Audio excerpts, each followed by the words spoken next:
Nas redes sociais, hashtags como a tag Eu Vivi um Relacionamento Abusivo, Não é Amor Quando e a tag Também é Violência denunciam relacionamentos abusivos vividos por homens e mulheres no Brasil, mobilizando milhares de internautas. Fora da internet, do mundo virtual, no mundo físico, dentro dos lares pelo país, 3 em cada 5 mulheres já viveram um relacionamento abusivo, de acordo com a Organização das Nações Unidas. As experiências das vítimas de uma relação abusiva passam por sofrimento emocional e até mesmo homicídio. No mês do Dia Internacional do Homem e do Dia Internacional de Não Violência contra as Mulheres, vamos debater como identificar e se livrar de um relacionamento abusivo. Fique ligado, o Dois Pontos começa agora. Brazil not as a regional power, but as a global power. Na democracia se fala a verdade. Habemos Papa.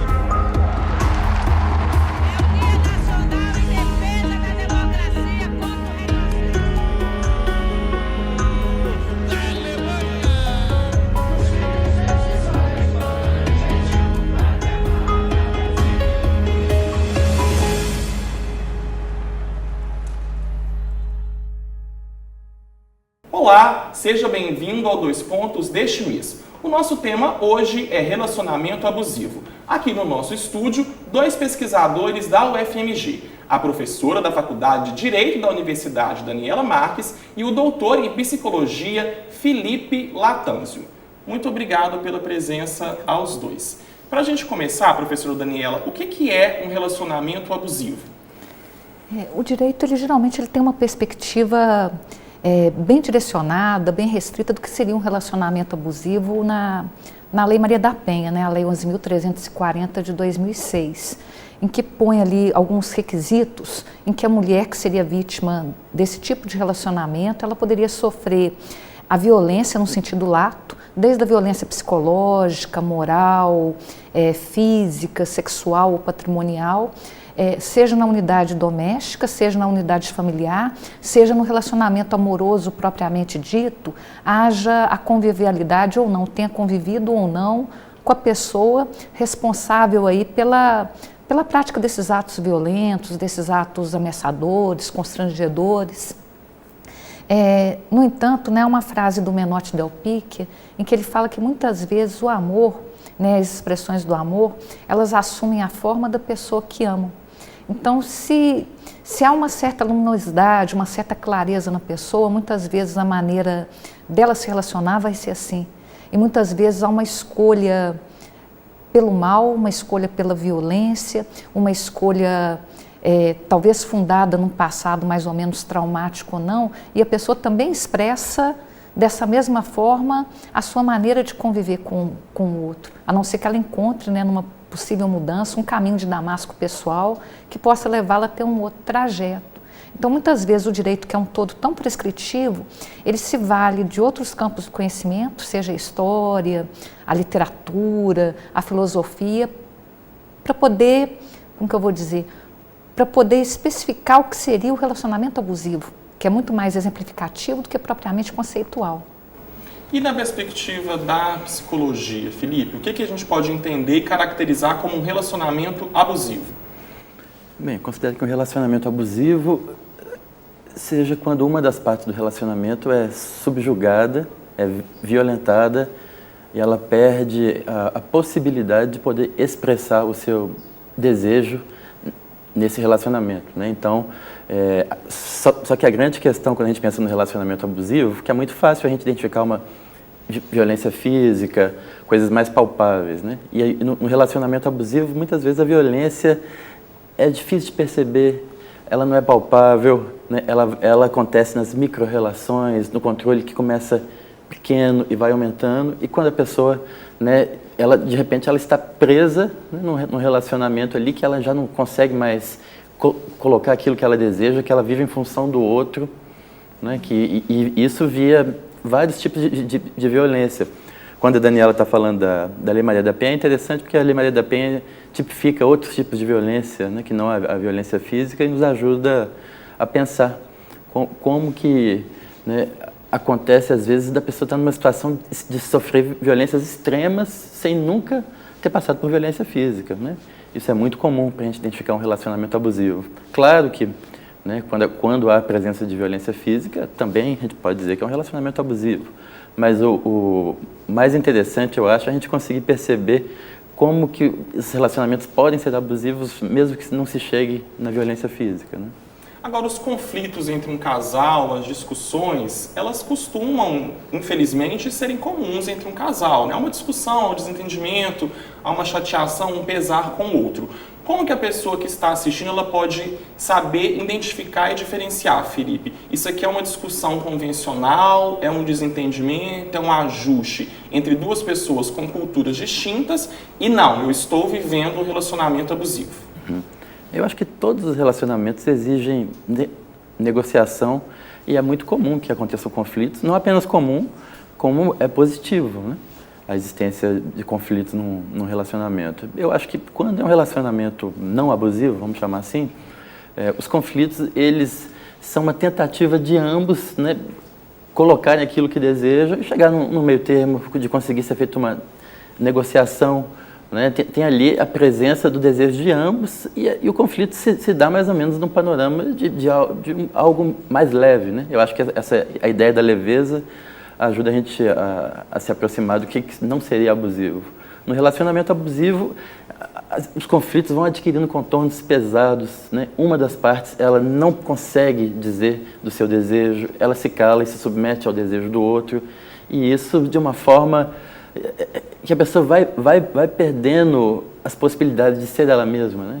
Ela perde um pouco da sua própria identidade para viver 100%, né? Ou, né, uma porcentagem muito grande em função do outro, né? Então eu acho que um primeiro indício, né, é parar para pensar, eu estou vivendo em função do que o outro deseja, né? Do que o outro está impondo para mim, ou eu estou num processo de negociação?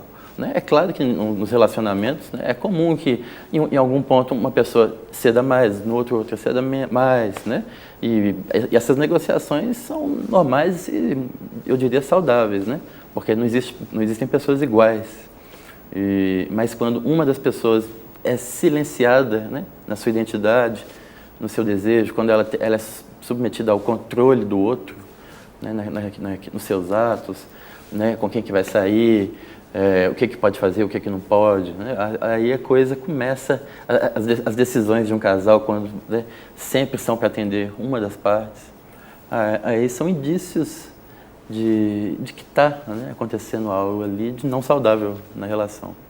Quando que a senhora acha que a pessoa que está assistindo pode começar a identificar, professora, que ela está de fato em um relacionamento abusivo?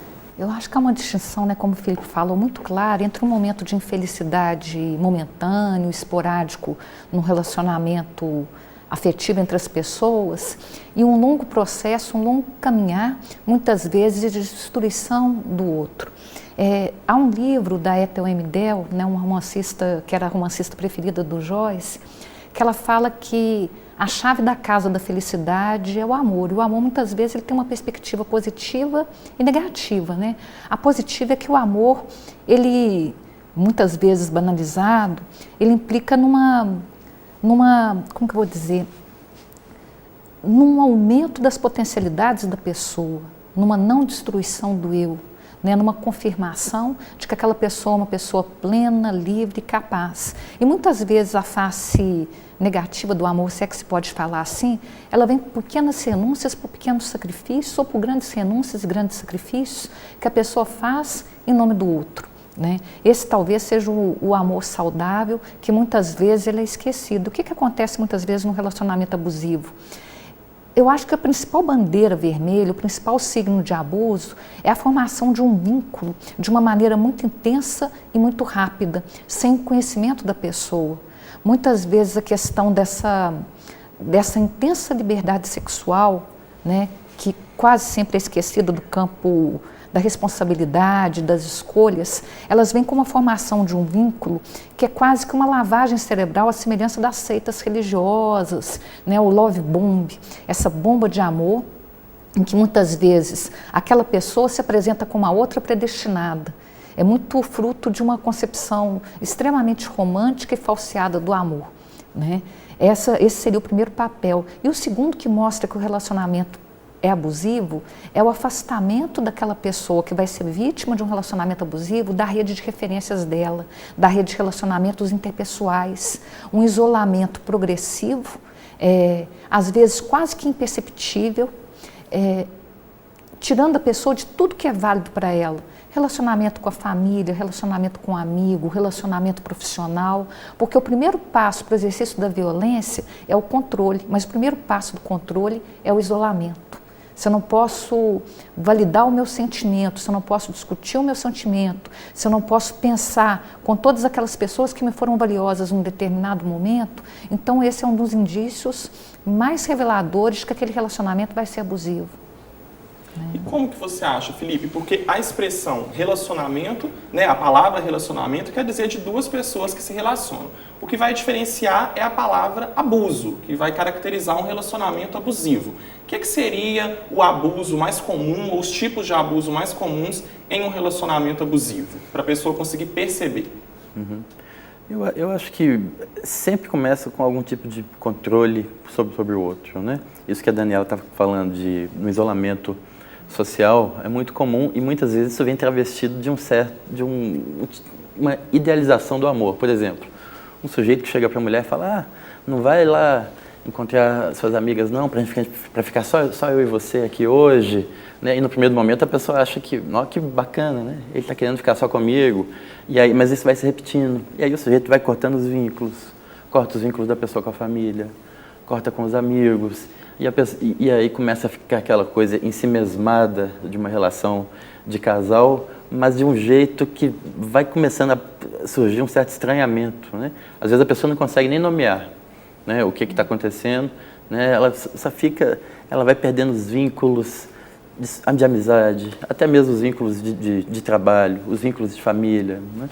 E aí ela começa a ficar ali meio que refém da relação, né? O único vínculo que a pessoa tem é a relação. Isso é um processo muito lento, né? Às vezes a pessoa não percebe que ela está entrando, e de repente quando ela começa a se sentir mal em função disso, ela já não tem mais a quem recorrer. Ela perdeu a intimidade, ela fica com vergonha, de repente, de ligar para um amigo, para um familiar e falar: olha, né, eu não estou bem, porque ela já está afastada, né? Então esse controle é um sinal muito claro. E o controle pode se dar de outras formas, né? Sobre os hábitos da pessoa, o que a pessoa faz, o que ela não faz, que roupa que ela põe, que roupa que ela não põe, às vezes, né, com quem que ela está saindo, né? Às vezes tem coisas muito sutis e que passam, né, por provas de amor. Exemplo, né, uma pessoa que busca a outra todos os dias no trabalho dela, né? Aí termina o trabalho e a pessoa já está lá na porta esperando, né? Às vezes você pode pensar, né, nossa, né, que bacana, a pessoa está preocupada comigo, está cuidando, mas em alguns casos isso pode ser: olha, estou cortando todos os seus vínculos, não quero nem que você converse 5 minutos aqui com uma pessoa depois da faculdade, depois do trabalho, né? E aí, ou então a pessoa começa a fazer críticas sobre a roupa que a outra está usando, né? Às vezes essa crítica num primeiro momento parece uma simples opinião, né? Um bom senso, por exemplo: mas você não tem idade mais para usar tal roupa, né? Nossa, você está sem noção, né, ao utilizar tal tipo de roupa, de vestido, né?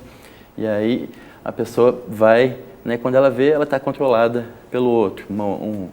Um outro tipo comum são ataques à autoestima, né, da pessoa: mas você não vai dar conta de fazer isso não, bobagem, deixa pra lá, né? Olha o tempo que você vai perder, né, com esse seu projeto de qualificação profissional, ou, né, ao ir atrás de determinado sonho pessoal, né? Então a pessoa vai controlando a outra, diminuindo a autoestima, cortando os laços sociais e de trabalho familiares, né?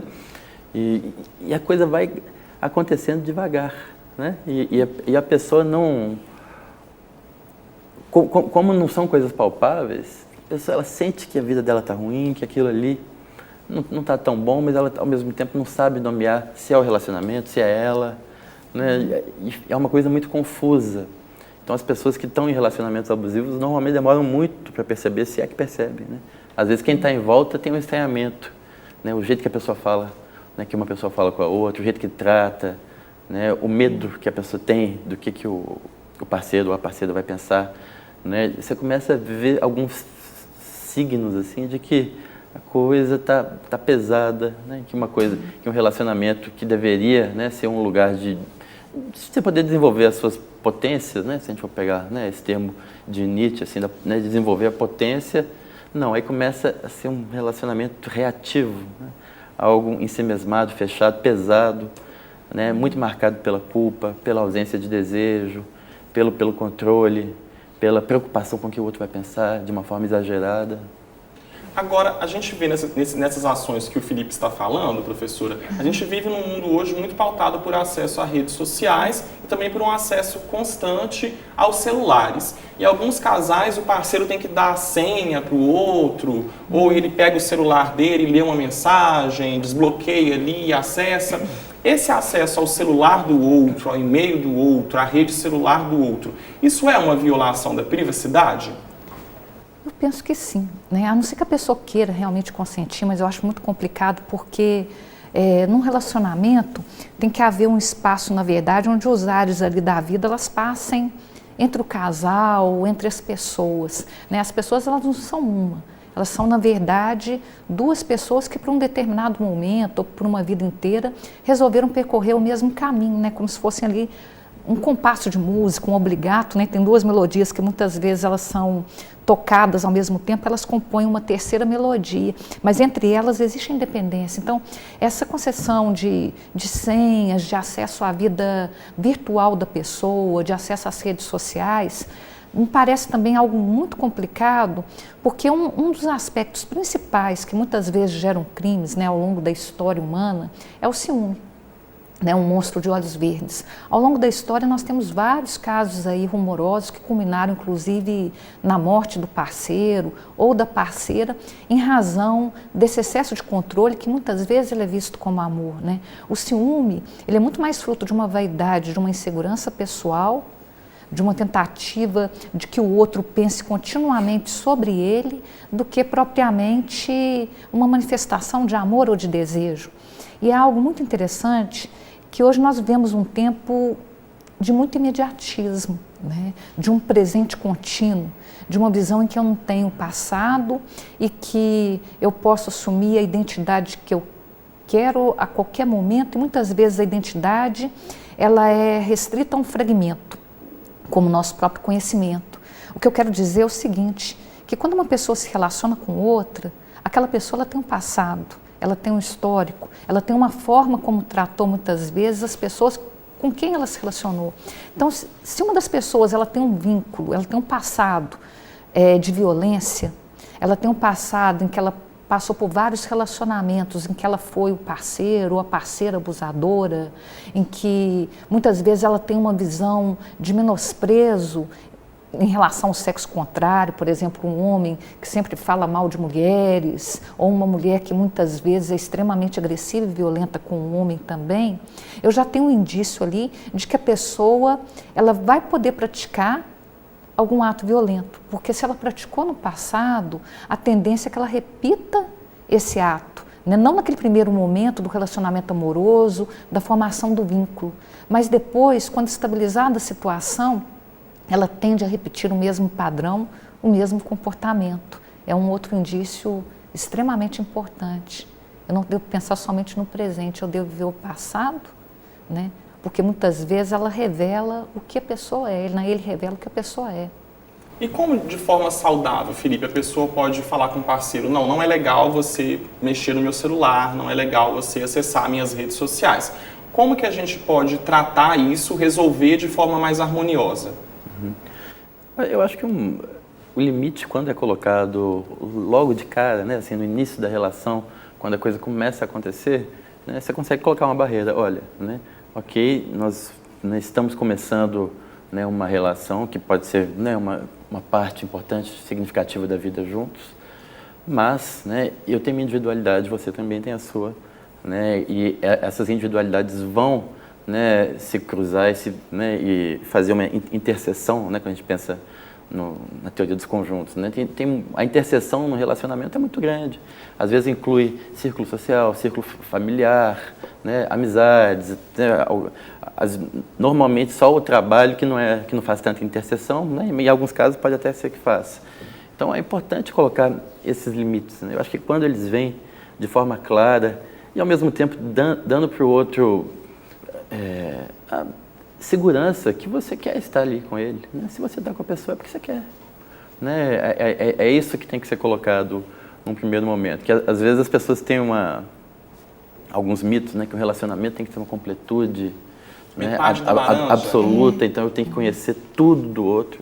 Se o outro tem alguma coisa a esconder de mim, então é porque eu tenho que ficar desconfiado, né? A pessoa não pode ter individualidade, né? Essa ideia de um amor romântico, que existe uma completude total, sem espaço para a individualidade ser vivida, né? E aquilo acaba que sufoca a relação, né? Uma relação precisa de respirar, né? Isso, né, eu considero que seja saudável. Claro que existem casais que eventualmente possam ter o hábito de um olhar alguma coisa, né, de pegar o celular do outro para mexer e fazer alguma coisa, mas não no sentido de ficar conferindo, controlando, né, de acreditar nessa completude absoluta, né, porque essa completude absoluta é uma prisão para ambos. E eu acho que a maneira de falar isso é colocar o limite quando a coisa começa, né, e de prestar, realmente, né, isso que a Daniela está falando, no início de uma relação, a pessoa não vai ser abusiva logo de cara, né? Normalmente, né, tem aquele período ali de lua de mel, né, que a pessoa se coloca, e aí quando existe um vínculo já mais formado, que começam a aparecer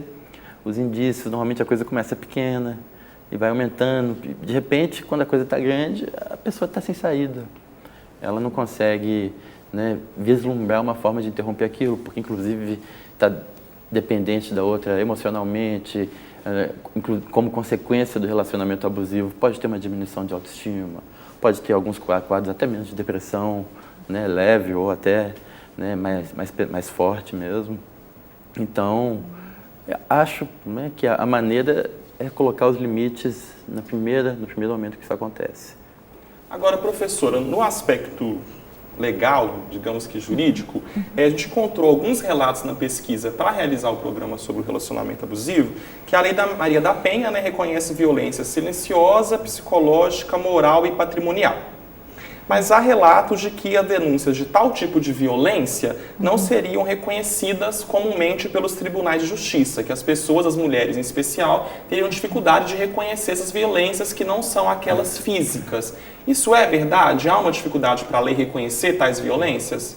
Não, a lei Maria da Penha, ela é uma lei que tem um conteúdo mais processual do que penal. Ela tem um conteúdo penal mínimo, se a gente for pensar agora, porque entrou em vigor um novo dispositivo que prevê como crime a pessoa que descumpre medida cautelar imposta pelo juiz. É uma lei agora de 2018 que alterou aí um artigo da Lei Maria da Penha. Então, a Lei Maria da Penha, ela traz uma tipologia de violência, né? Ela traz 5 violências básicas, que são a violência patrimonial, a violência moral, a violência sexual, a violência física e a violência psicológica. Cada uma dessas violências, elas podem constituir um crime, ou até mesmo vários crimes. Por exemplo, a violência psicológica pode ser o crime de ameaça, a violência física pode ser o crime de lesão corporal, tentativa de homicídio ou mesmo homicídio, a violência sexual pode ser o crime de estupro, a violência moral são os crimes de injúria, difamação e calúnia, a violência patrimonial ela pode constituir vários crimes contra o patrimônio, inclusive alguns mais graves, né, de falsidade, estelionato, por que não? O que acontece muitas vezes?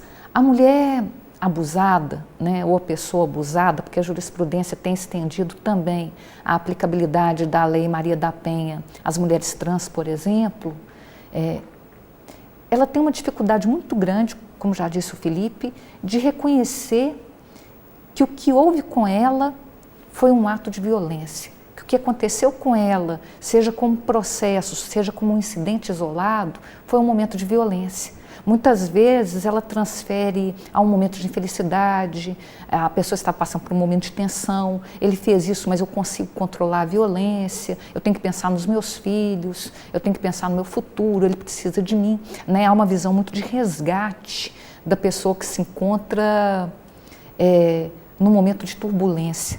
Há uma visão muito grande, principalmente na psique feminina, de que ela pode resgatar o homem mau, né? No sentido mais lato termo. Por exemplo, existem vários relatos de pessoas portadoras de transtorno associal de personalidade, sociopatas ou psicopatas, que recebem cartas amorosas, que recebem aí propostas de casamento como uma maneira de resgate, né? É lógico que isso é uma patologia extrema, talvez um extremo da situação, mas de maneira geral as mulheres têm dificuldade. Então o que a lei determina? Que haja aí a criação, como há, né, de juizados especiais de violência doméstica e familiar de proteção à mulher, com equipes multidisciplinares que podem trabalhar não só no campo jurídico, que pode muito pouco, que é muito pouco, né?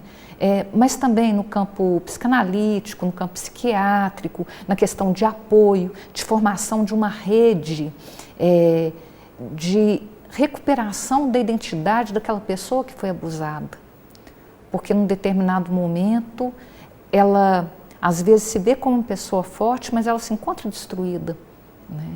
E muitas vezes para ela é difícil deixar o relacionamento violento. Por quê? Porque é no momento em que se deixa o relacionamento violento em que existe a eclosão da violência máxima, que inclusive pode chegar aí no homicídio. Agora, Felipe, a Organização das Nações Unidas, a ONU, faz um levantamento que aponta que 3 em cada 5 mulheres já vivenciaram um relacionamento abusivo. Por que as mulheres costumam ser as maiores vítimas de uma relação abusiva?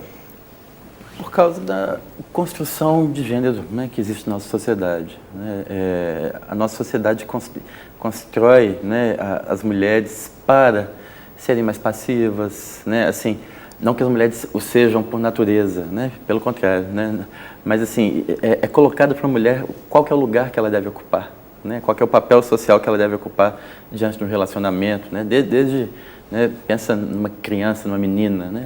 Todos os brinquedos que ela recebe são para ela assumir esse lugar, né? Então, as músicas que você escuta, né? A mulher é o lugar do perdão, a mulher é o lugar do cuidado, né? A mulher é a compreensão, a mulher é o afeto, né? E já, né, os homens, né, eles são criados, né, de uma maneira já a se apropriar mais do outro, né? De impor seu desejo, de ter liberdade para impor aquilo que quer, né? Então, quando você pensa, né, na conjunção, né, dessas duas maneiras de se produzir identidades, né, identidades de homens e de mulheres, a gente começa a perceber a aparição da violência, né, de pessoas que foram criadas mesmo para poder impor seu desejo sobre o outro, né, e ao passo que pessoas que foram criadas para ter vergonha do seu desejo. Né? Isso até mesmo se a gente pensar no desejo sexual, isso acontece, né? Os homens são criados para poder admitir, reconhecer, né, o seu desejo. As mulheres normalmente são criadas para fecha a perna, tira a mão daí, né? Não há uma possibilidade de expressão do desejo. Então, dada essa construção desigual de gênero, né, por causa de fatores históricos e sociais, né, não tem nada a ver com fatores biológicos, né? Não é disso que se trata, né? Se trata de qual que é o lugar, né, que a sociedade reserva para a mulher, qual que é o lugar que a sociedade reserva para o homem, né? Então eu acho que passa um pouco por aí, né?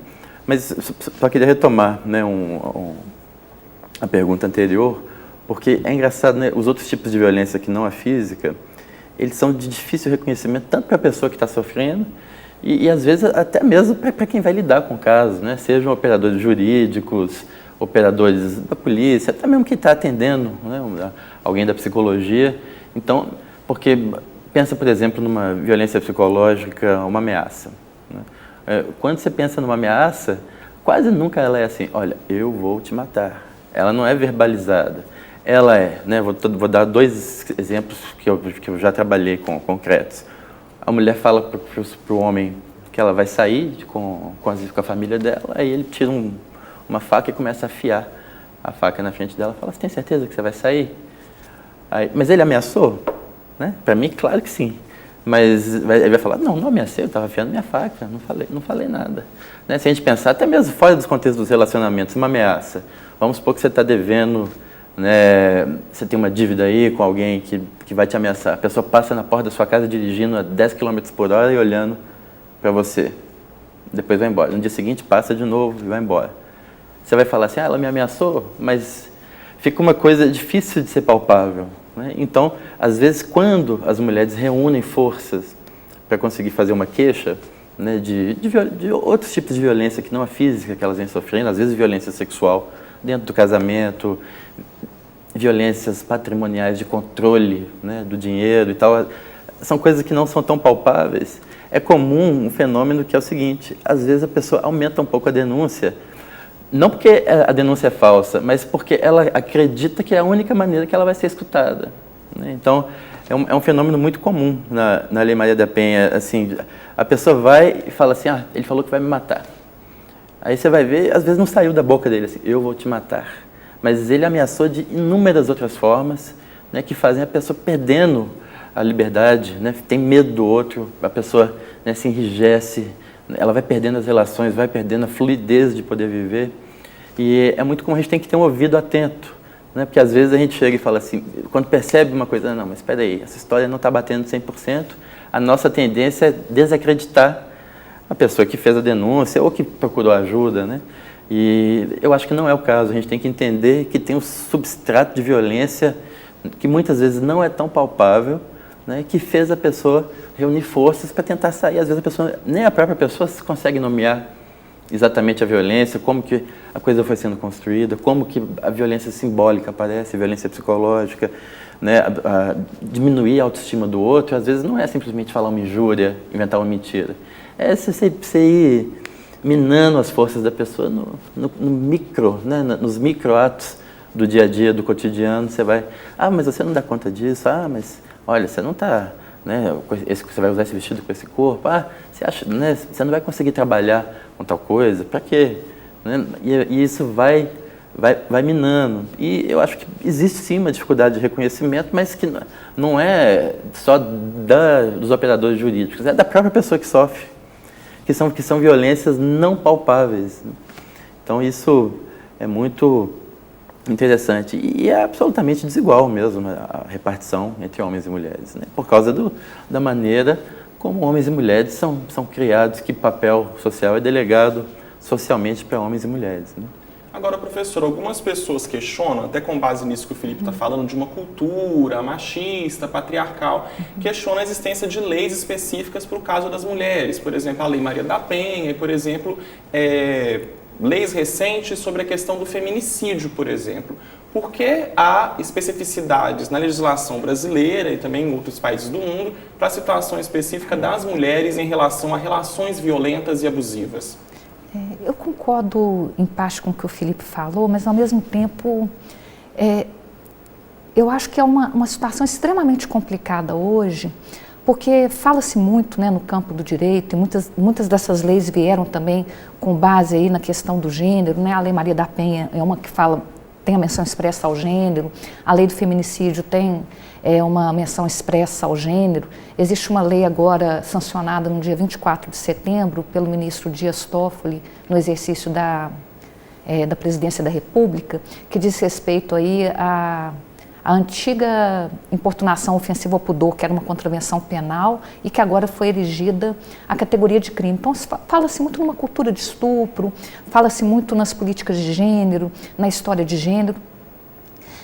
No meu modo de ver, eu acho que existe uma certa redução do problema, né?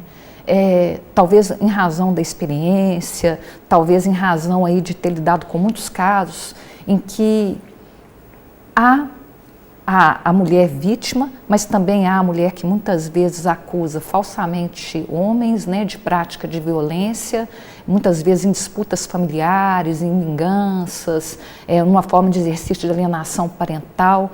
Então, o mundo ele parece muito mais complexo do ponto de vista de cada caso penal, que traz toda uma história de dores e sofrimentos entre os casais, qualquer que seja a opção sexual deles, do que propriamente a perspectiva de gênero. Eu tenho um pouco de receio dessa visão de cultura de violência, de cultura de estupro, porque ela estende a cultura que em si é tensional, que em si é repleta de problemas, que em si é fruto de longas tensões aí no nosso fundamento religioso e no nosso fundamento, como que eu vou dizer, cultural, né, de tradição romana, de tradição ocidental, né, onde o sol se põe, onde há todas as meias luzes e sombras, e se reduz a um problema de identidade que para mim é um pequeno fragmento.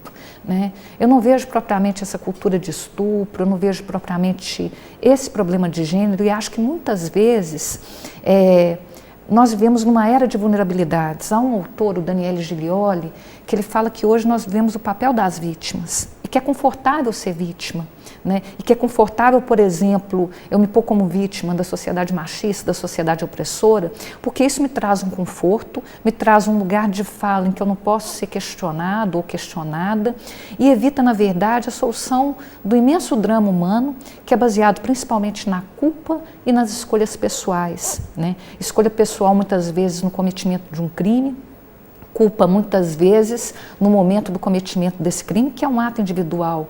E muitas vezes há uma interação, né, entre comportamento do criminoso e da vítima. Né? Então, quando se fala do feminicídio, a pessoa ser morta pela simples condição de ser mulher, acontece? Acontece. Mas se a gente for pensar que no Brasil nós temos em média 62 mil homicídios por ano, 92,4%, se eu não me engano, são de homens. Né? A mulher ela morre mais no espaço doméstico, o homem morre mais no espaço público. Né? E a questão, para mim, ela é muito mais vinculada à possibilidade do exercício de uma violência física, da disparidade propriamente biológica e de um conforto, muitas vezes, posto na aceitação de papéis. Eu vejo, por exemplo, muitas moças jovens falando sobre a questão da discriminação, a questão da não possibilidade de formação de sua identidade. E eu acho que isso é parcialmente, eu acho que isso não é verdadeiro, no meu modo de ver. Por quê? Porque hoje, na verdade, o único obstáculo às mulheres são os obstáculos próprios da vida. Eu posso exercer qualquer função, em termos de classe média, né? Eu posso exercer qualquer função, eu posso fazer qualquer coisa que eu me proponha, mas eu vou concorrer em condições de igualdade. Agora, existe um outro aspecto, é que quando a gente pensa na Lei Maria da Penha, em várias leis no Brasil, nós temos diferentes classes sociais, nós temos diferentes mundos, nós temos diferentes realidades. Então, aquela mulher, muitas vezes, que vive numa situação de miséria, que vive numa vida nua, que vive numa vida em que muitas vezes não há sequer palavra, que é abusada sexualmente por seu marido, que ele muitas vezes chega bêbado, em que ela não pode sair de casa, porque eles compartilham ali a mesma miséria, né? Um poema do Carlos Drummond de Andrade que fala que é escrava de um escravo, escrava é. Né? Essa é uma realidade distinta, por exemplo, da mulher de classe média, da mulher de classe alta, que também é vítima de violência, mas que tem, às vezes, todos os recursos. Há um ditado no direito que fala que a mulher pobre vitimada numa relação abusiva, ela procura a polícia. E a mulher que fica vitimada numa relação abusiva, ela procura o psiquiatra, o psicólogo. Né? A violência ela vem independentemente de classe, mas os recursos são diferentes, os recursos pessoais também. Então, eu acredito muito na formação de uma cultura pessoal, de uma identidade que vá além da identidade sexual e do papel de gêneros, para poder pôr fim a esses estereótipos. Né? Existem vários sofrimentos na vida, e eu não sei se é porque eu gosto muito de história, em muitos casos penais. A gente vê, por exemplo, crimes passionais praticados contra mulheres ao longo do tempo e várias bandeiras, né? Um exemplo, o Lindomar Castilho, quando matou Eliane Gramont, o caso do Oxstreet contra Ângela Diniz, e isso foi no final dos anos 70 aqui no Brasil. Houve um movimento nos anos 80 do Quem Ama Não Mata. Né? Vários penalistas falavam que o amor ele é cliente dos hospitais e das maternidades e não dos necrotérios. E, de repente, houve todo um movimento que falava de uma assunção de responsabilidade pela mulher, e nos últimos anos nós notamos um retrocesso. E eu me pergunto muitas vezes, e converso com meus alunos, qual que seria a causa desse retrocesso? Seria o crime como imitação? Seria um retrocesso social? Nós estamos voltando a antigas visões aí em que a mulher tem que lutar por cada espaço? Ou será que, na verdade, nós vivemos uma época em que nós temos perdido os grandes referenciais, os grandes mitos, não sabemos mais viver em sociedade? Ou será que muitas vezes também eu quero deixar o campo de proteção e os riscos que são próprios da vida na tutela do meu pai e na tutela do Estado. O Estado, na verdade, ele desempenha muito essa autoridade de pai. E não assumir nas minhas mãos o meu destino. São questões, não sei se são certas ou não, são reflexões. Agora, fora as reflexões que a professora trouxe agora para a gente, e nessa questão de uma cultura que a gente vive num mundo patriarcal, mais machista, os homens também, Felipe, eles podem ser vítimas de um relacionamento abusivo? Tanto homens homossexuais quanto homens heterossexuais ou bissexuais ou qual orientação seja. Os homens também costumam ser vítimas de um relacionamento abusivo? Claro, podem sim, né? Qualquer pessoa pode, né, viver um relacionamento abusivo, né? E tanto homens quanto mulheres, né?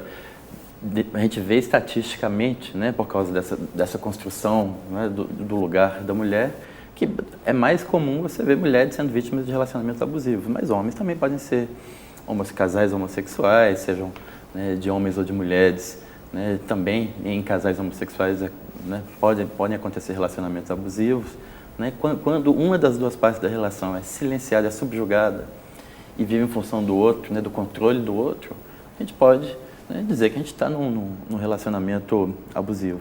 Não é? Tem um dado aqui, Felipe, um artigo publicado em um periódico estadunidense sobre saúde mental. E aponta que 46% dos homens gays vivem em um relacionamento abusivo. Teria alguma explicação de por que os homens que estão numa relação homossexual vivenciam mais um relacionamento abusivo do que os homens que estão em uma relação heterossexual? Eu não diria que mais, né? Mas a gente pode pensar em algumas especificidades, né, dessas vivências, né? Como a gente vive numa sociedade homofóbica, né, que as expressões de afeto entre homossexuais normalmente não são aceitas em lugares públicos, né? E a tendência agora é que sejam cada vez menos aceitas, né? Então já estão, né, proliferando casos de violência, né? Então a construção, né, da identidade enquanto pessoa de um homossexual muitas vezes passa, né, por demonstrar os afetos em lugares afastados, né? Você vê a presença dos chamados guetos, né, de lugares específicos e tal, e a pessoa fica um pouco, né, sem poder viver sua identidade na sociedade em que ela habita, né? Ela só pode viver entre quatro paredes, entre os pares, né?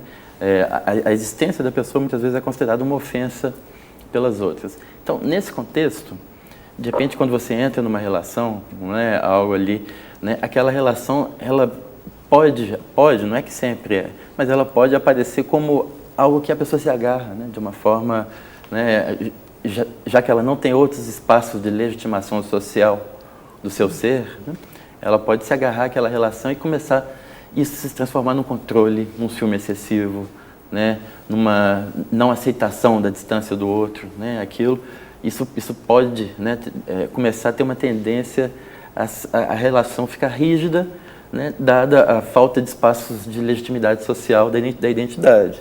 Acho que poderia ser, né, uma explicação possível para esse dado, né, mas que eu acho que esse dado, né, é uma estatística específica de um estudo, né, com algumas pessoas que não é generalizável necessariamente. Mas, né, o fato da pessoa ter uma identidade contra-hegemônica, né, não significa que a pessoa não adota determinadas posturas hegemônicas, como ciúme excessivo, controle do outro, né? E às vezes, quando você está numa condição de menos redes sociais, né, isso pode se intensificar, né, dado o preconceito social que existe contra determinadas identidades, né? Agora, você tem uma experiência, Felipe, com homens que praticaram atos violentos e abusivos. Na sua experiência, o que motiva esses homens? O que eles costumam relatar que foi uma motivação para esses atos? Não querendo de forma alguma justificar as atitudes, mas somente para entender o pensamento de quem comete um abuso. Claro. Lá, né, eu coordeno um projeto, um instituto, né, Instituto Alban, que a gente atende homens autores de violência. Atendemos mais de 4.000 homens autores de violência e também, né, tive um período de ser psicólogo das varas de família e das varas Maria da Penha no tribunal. É muito engraçado quando a gente vê a violência exercida por homens e por mulheres, né? Eu diria que, na grande maioria das vezes, né, quando a violência é exercida por um homem, ela é para silenciar a outra pessoa, a mulher, né, na maioria das vezes. Então, uma violência é para silenciar. Quando a violência é cometida por mulheres, é muito comum a violência ser violenta para poder ser escutada. É diferente, completamente diferente, né? Uma violência como se fosse um grito para ser escutado e outra é um ato para silenciar o outro, né? E o que é que motiva? Eu acho que o mais difícil da gente pensar é que os homens, por exemplo, que cometem violência contra mulheres são homens igual nós, não tem nenhuma conformação psicopatológica específica, né? O que motiva são, às vezes, a necessidade, né?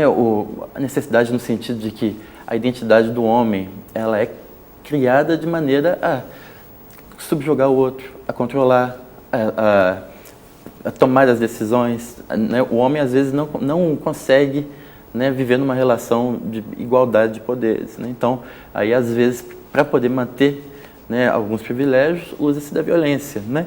Como a Daniela está lembrando bem, isso, inclusive, é ruim para os próprios homens, né? Você vê as estatísticas, né, do último mapa da violência, dos últimos mapas da violência, né? A grande maioria das vítimas de homicídio são homens. Só que o detalhe é o seguinte: homens matam homens e homens matam mulheres, né? Não é, se você pegar a porcentagem, né, das pessoas que cometeram os crimes de homicídio contra homens, quase a totalidade é de homens. Por causa isso é um fator da identidade masculina, né? Essa coisa de ter que sair ganhando, né? Esses ditados assim, homem que é homem não chora, não sai perdendo, não leva desaforo para casa, né?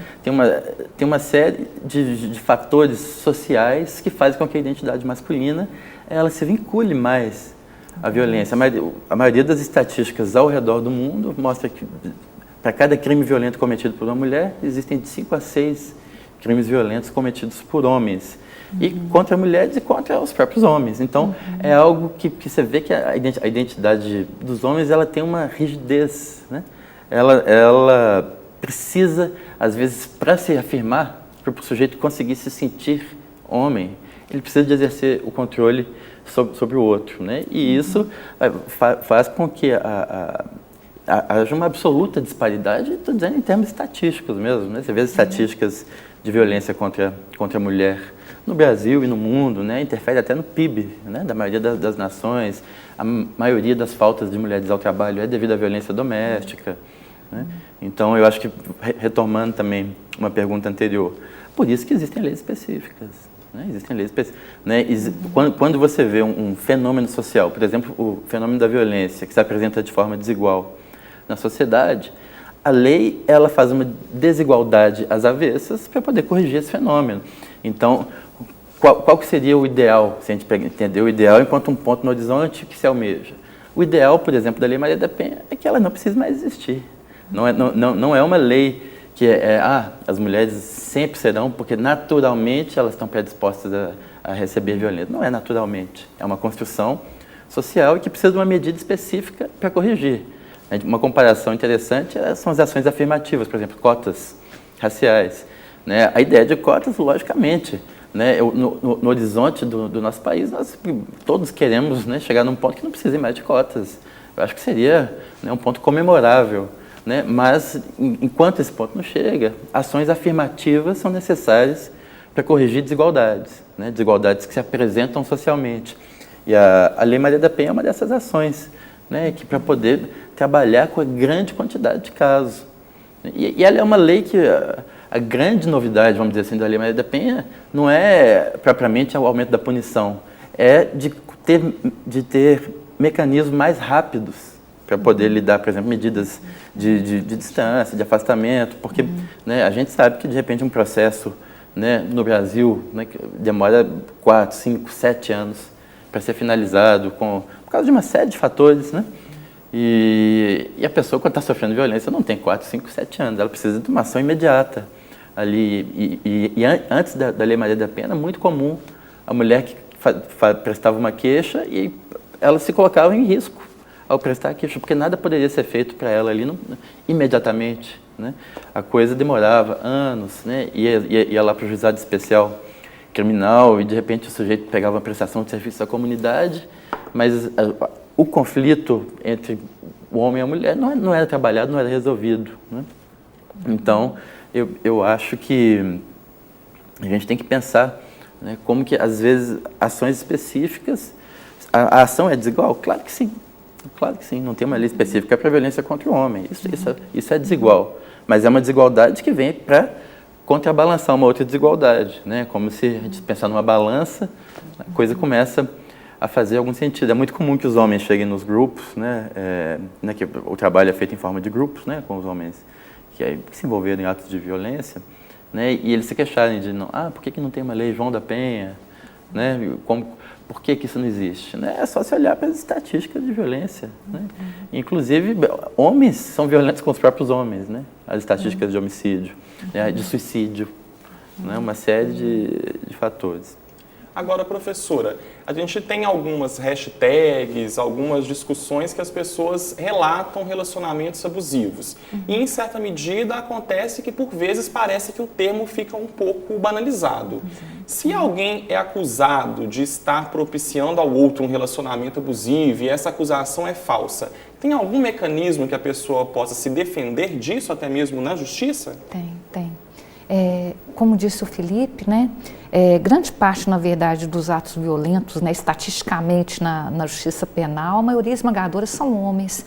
Tem aumentado um pouco a questão da prática de crimes por mulheres, mas elas são ainda pequenas comparadas com os homens e muitas vezes o que existe é uma violência dirigida, por exemplo, a rival no relacionamento amoroso, ou, por exemplo, estendida aos herdeiros, quase como a reprodução do mito da Medeia. Eu mato os meus filhos para poder fazer sofrer aquele que me fez sofrer algum dia, né?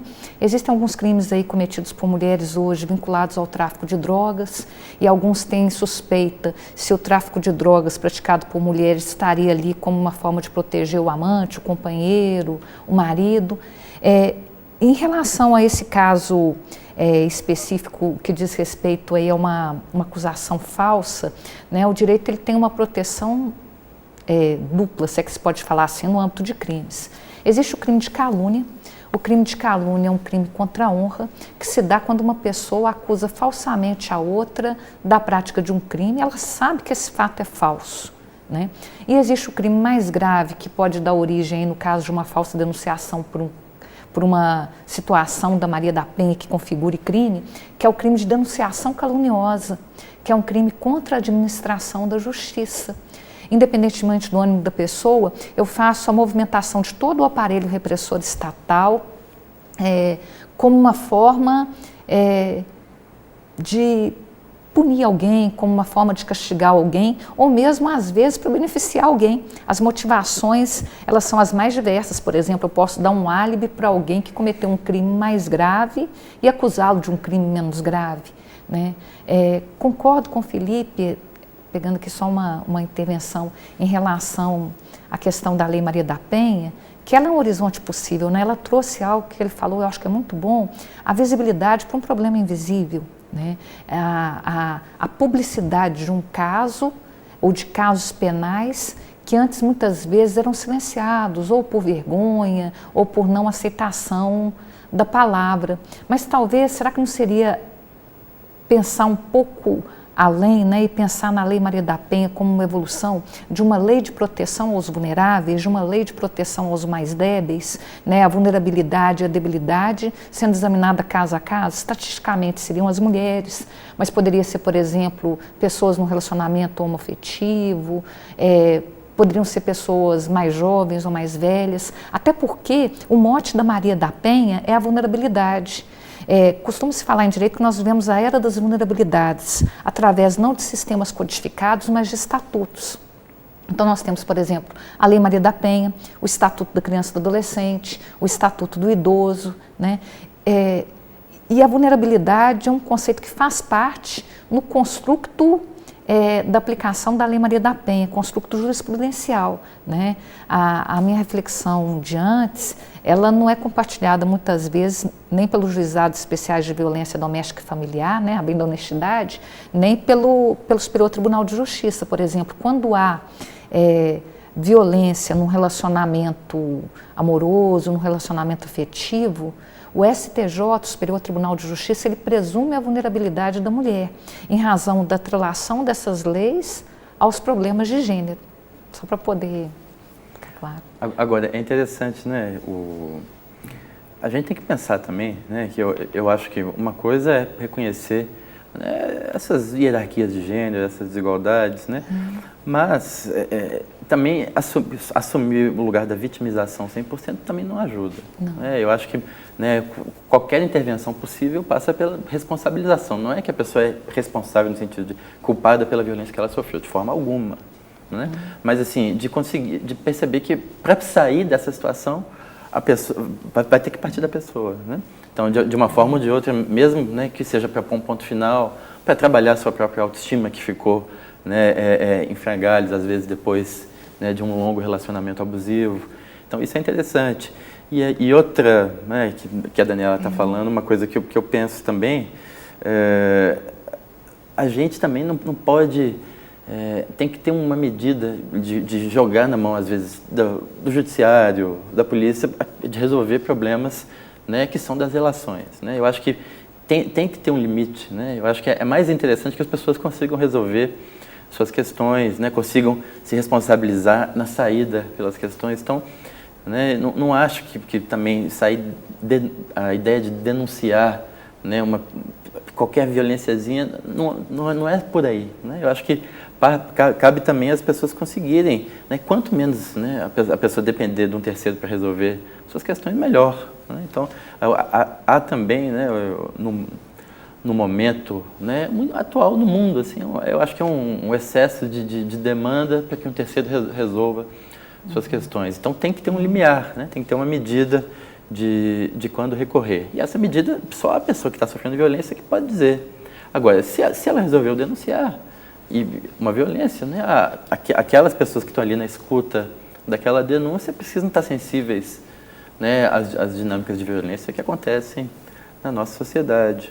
Agora, Felipe, para a gente finalizar, a gente começou o programa com a professora Daniela respondendo, agora a gente gostaria de encerrar realmente com uma resposta sua. De forma objetiva, que a gente está chegando já ao fim do programa, os relacionamentos abusivos, eles não são só um relacionamento entre o casal, pode acontecer com a família, pode acontecer entre amigos.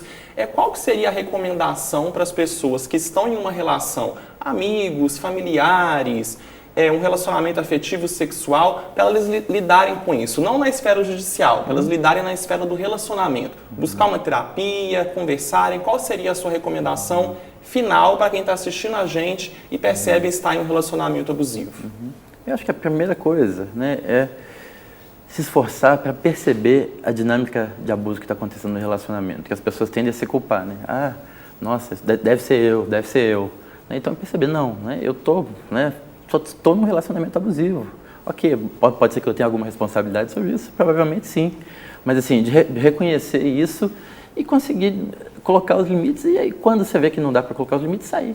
Né? Diminuir a importância. Às vezes as pessoas acham que eu não posso, né, diminuir um relacionamento com um marido, como esposa, com pai, mãe. Né? Às vezes quando a relação é tóxica, abusiva, né? Quando a relação ela não te deixa a liberdade, você tem que conseguir também, né, dar um passo para fora. Não necessariamente de romper completamente, mas, né, se colocar menos nas relações que nos fazem mal. Acho que, né, é algo muito simples. Né? A gente, né, quando algo nos faz mal, a gente tem que conseguir, né, tem que juntar forças para poder colocar os limites nisso e, eventualmente, até mesmo sair ou diminuir o convívio. Né? É muito comum relações familiares no âmbito da família, né, com pais, com mães, né, algumas amizades que você vê que, né, um sujeito está ali completamente subjugado ao desejo do outro, que nunca aparece o espaço de liberdade, de autonomia. Né? Então, eu acho que, em primeiro lugar, reconhecer, né, claro que uma psicoterapia, né, provavelmente será excelente, mas não é aquele discurso também que todos precisam, é a única forma de sair.